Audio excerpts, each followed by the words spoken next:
At 1:47 a.m., my phone vibrated against the counter of the gas station register. I remember the exact minute because the store was so quiet I could hear the refrigeration units breathing. No customers, no music, just the hum of machines and the dull ache in my feet from standing for almost 10 hours straight. I wiped my hands on my apron and glanced down, expecting another reminder about my rent. Instead, I saw my banking app already open. The number stared back at me like a mistake. College savings account balance, 0.0. I blinked, once, twice. Then I refreshed it. Still 0. My chest tightened in a way that didn't feel like panic yet. It felt like my body refusing to accept reality. That account wasn't supposed to move. Ever. It had been labeled in bold letters in my mom's online banking since I was 10 years old. Untouchable. Her word. Not mine. My future. I scrolled through the transaction history. There it was. A transfer that hadn't existed yesterday. 11,400. External withdrawal. My hands started shaking so badly I had to grip the counter to keep my phone from slipping. A second notification slid onto the screen. From Mom. Don't freak out. I needed it for something important. That was it. No explanation, no warning, no apology. Just don't freak out. I stared at the message while the register clock ticked to 1:48. Something important. My rent was due in 9 days.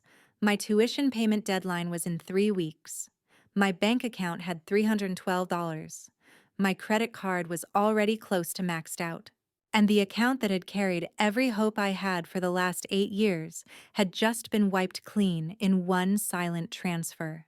I leaned against the counter and tried to breathe slowly so I wouldn't throw up in front of the energy drink display. Every birthday card I'd ever gotten from my grandparents had gone into that fund. Every summer job paycheck where I skipped hanging out with friends so I could save a little more.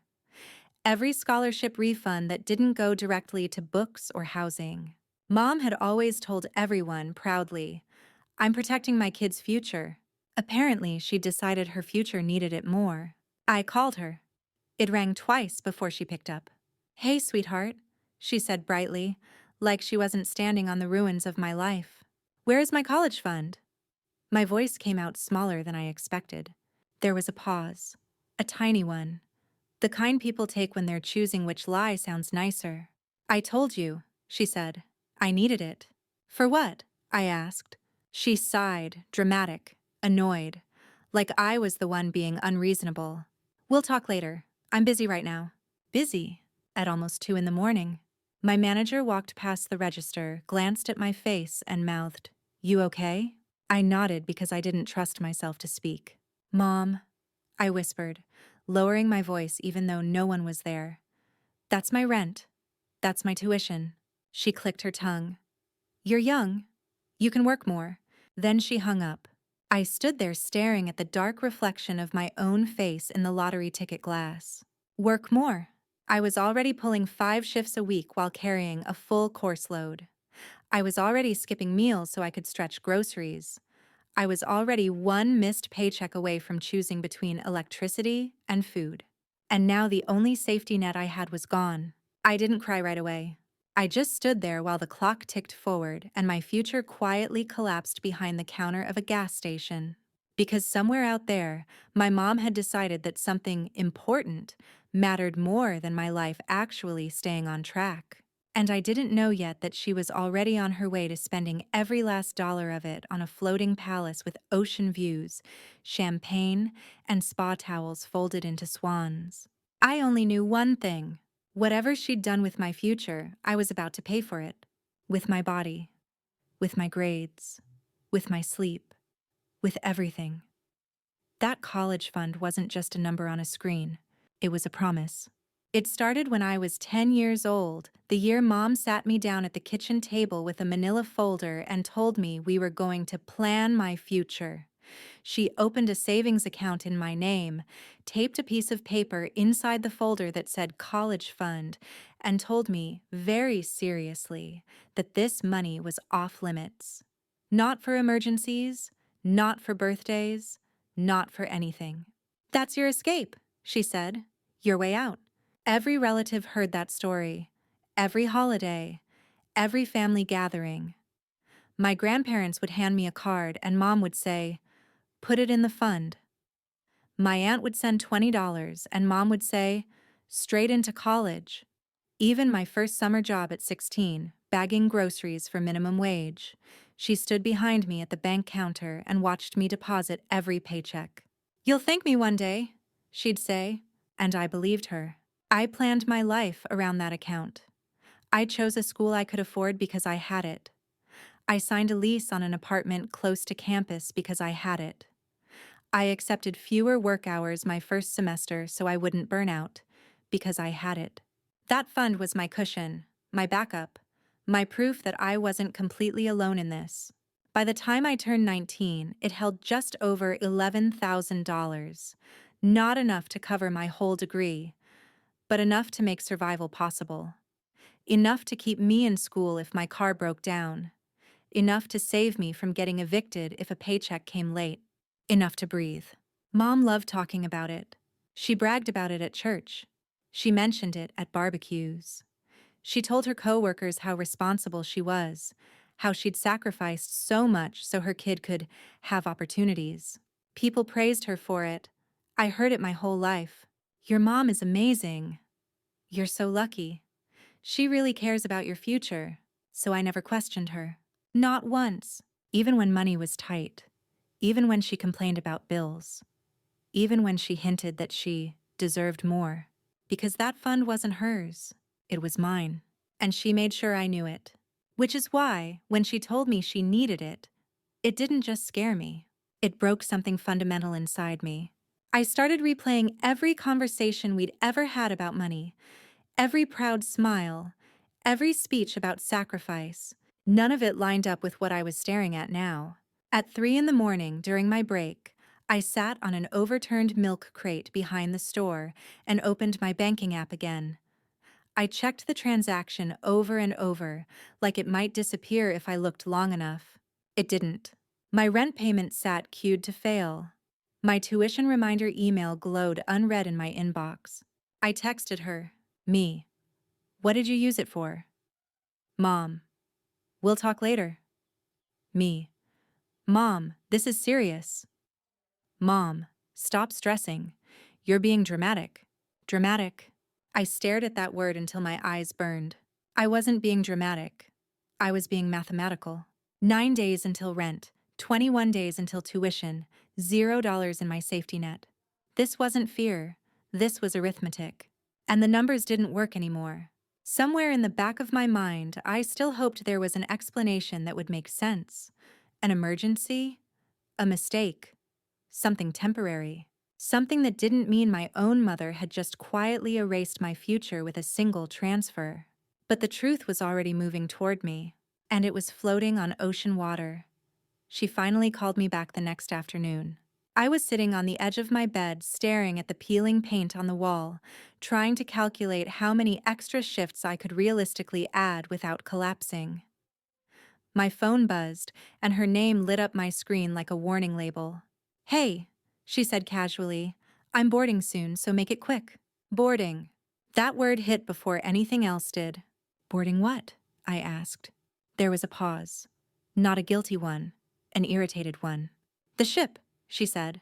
"I told you I was busy." My stomach dropped. "What ship?" She exhaled loudly like I was exhausting her. "The cruise. I booked a cruise. 14 days. Caribbean. 14 days. My throat went dry. "You used my college fund for a cruise?" "Yes," she said. "And don't make it sound so ugly." Ugly. "I got the balcony room," she added quickly, as if that somehow improved things. "And the spa package. I've worked my whole life. I deserve something nice for once." The room tilted slightly. "How much?" I asked. "About 11,000, she said. "Maybe a little more with tips." 11,000. She'd drained it. All of it. Not part. Not a loan. Not an emergency withdrawal. Every dollar. My hands clenched into fists so tight my nails bit into my palms. "That was my rent, my tuition." She laughed softly, not kindly. "You'll be fine." "I won't," I said. I'm already working. I'm barely keeping up. You're young, she said. You can work more. There it was again. Work more. She said it like it was nothing. Like exhaustion was a choice. Like sleep was optional. Like collapsing was a motivational strategy. I told everyone how responsible you are, she continued. This is good for you. Builds character. Builds character. I stared at the floor while she talked about drink packages and shore excursions and how excited she was to finally relax. You'll thank me later, she said. For what? For drowning my future so she could sip champagne on a floating hotel? Mom, I said quietly, I might lose my apartment. She made a noise like I'd told her I was out of milk. Well, you can always move back home. Home. 2 hours away. No bus route. No car. No way to commute to school or work. That would mean dropping out, I said. She didn't answer right away. Then she said lightly, college will still be there later. Later. Later didn't help me now. I'm boarding, she repeated. We'll talk when I get back. And then the line went dead. I sat there with my phone still pressed to my ear, listening to nothing. 14 days. 14 days while my bank account bled dry. 14 days while my rent clock ticked down. 14 days while she posted ocean sunsets and folded towel swans and smiley cocktails. All paid for with the future she'd promised to protect. That was the moment I understood something I hadn't wanted to see. She hadn't borrowed my future. She had traded it. For a view. For a drink. For 2 weeks of pretending her life was more important than mine. And I was the one who would be paying for it long after her tan faded. The first week after she boarded that ship, my life started shrinking. Not in big, dramatic ways at first. Just quiet. Tightening around the edges. I picked up 2 extra shifts. Then 4. Then every open slot my manager would give me. I worked mornings at the coffee place near campus and nights at the gas station, sleeping in 4-hour blocks that felt more like fainting than rest. My alarm went off at 5:10 a.m. I clocked out at 1:30 a.m. I ate whatever was cheapest and fastest. Most days, that meant ramen. Some days, it meant nothing. My rent notice came on the 3rd day. Notice to pay or quit bright red letters. Official. Final. I pinned it above my desk so I couldn't pretend it wasn't there. My landlord didn't care that my mom had gone on a cruise. He didn't care about promises. He didn't care about futures. He cared about money. My grades started slipping before I noticed. I missed an early lab because I slept through my alarm. Then I skipped a lecture because my feet were shaking too badly to walk across campus. By the end of the week, I dropped 2 classes. Not because I wanted to, but because failing them would have been worse. Dropping them meant pushing my graduation back. Dropping them meant losing part of my financial aid. Dropping them meant I was already paying interest on a future I wasn't even living anymore. And every night, while my life was unraveling quietly and efficiently, my mom was posting photos. Sunsets over the ocean, a drink with a tiny umbrella, her smiling in a white robe at the spa, finally treating myself blessed. I'd see the photos on my break, sitting on an overturned crate behind the store, my hands smelling like gasoline and stale coffee. And I'd think about how those drinks cost more than my groceries for a week. I didn't comment. I didn't like. I just stared. By the 2nd week, my body started giving up. My vision blurred when I stood up too fast. My hands shook when I counted change. My chest hurt in a way that didn't feel emotional. It felt mechanical, like something inside me was wearing down. I fell asleep during a lecture and jerked awake to 30 people staring at me. I smiled like it was nothing, because if I admitted it was something, it would have meant admitting that my own mother had pushed me here. I called her once, late at night, hoping she might hear the strain in my voice. She didn't. You sound tired, she said cheerfully. See? I told you working more would be good for you. Good for me. I hung up and stared at the ceiling until my eyes burned. By the time her ship docked back in the States, I was behind on rent, officially dropped from 2 courses, and surviving on caffeine and hope. And the worst part? I hadn't even told the rest of my family yet. because I still believed, stupidly, that if they knew, they would help. I didn't know she'd already gotten to them first. I started with my aunt. She was the one who always slipped me grocery gift cards at Christmas, the one who told me to call if I was ever really in trouble. So one afternoon, after a 14-hour shift that left my legs trembling, I sat on my bed, dialed her number, and finally told someone what was happening. She didn't react the way I expected. There was a long pause on the line. Not shocked, not angry, just tired. "Your mom already told me," she said carefully. My stomach tightened. "Told you what?" "That you're struggling," she said. "That you're overwhelmed. That you're exaggerating how bad it is." Exaggerating. "She said you're being dramatic," my aunt continued. "That you don't really need that money anymore and you just don't want to work." My throat closed. "She took my college fund for a cruise." Another pause. Longer this time. "She said she borrowed a little to help herself," my aunt said. "And that you agreed." "Agreed." "I didn't," I said. "I didn't even know until it was gone." My aunt sighed. "Honey, I don't know. Your mom sounded really hurt. She said you're making her look like a bad parent." That was when I realized what she'd done. She hadn't just taken my money, she'd taken my credibility. I called my uncle next, then my grandmother, then a cousin. Every conversation sounded the same.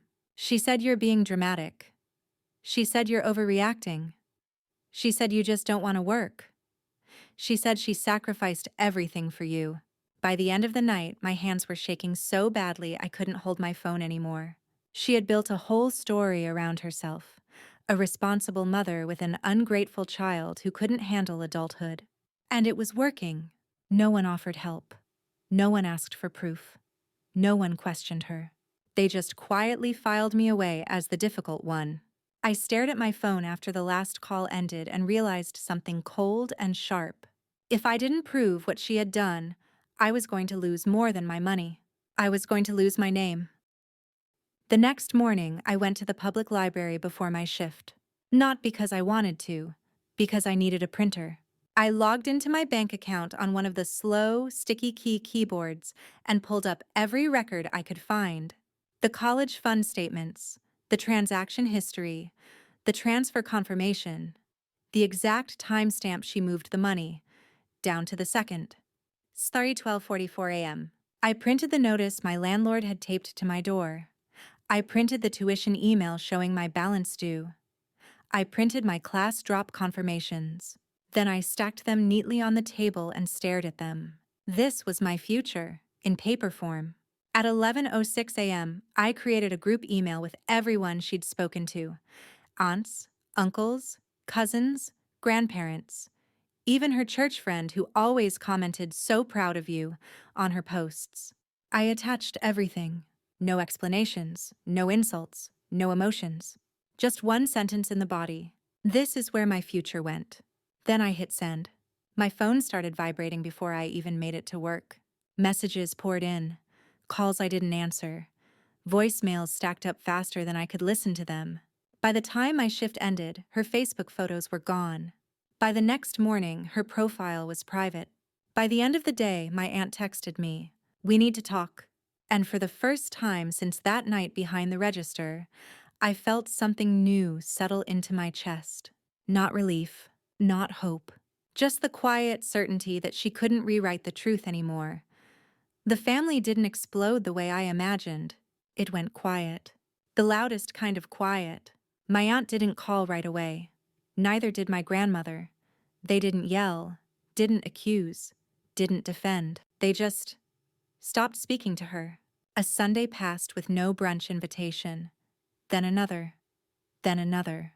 My mom's name slowly disappeared from group chats. Her good morning texts sat unread. Her comments on other people's posts went unanswered. People weren't fighting her. They were removing her.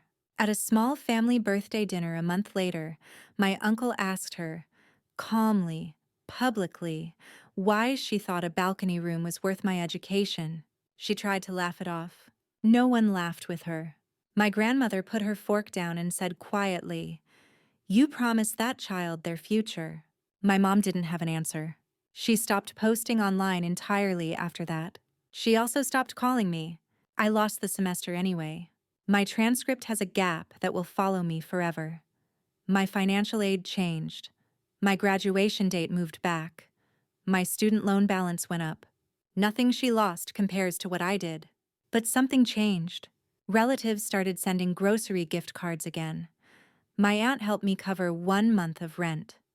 My uncle co-signed a small emergency loan, not because they felt sorry for me, but because they finally saw the truth. My mom got 14 days of sunsets, spa robes, and champagne. I got a permanent delay on my life. And now everyone knows the difference.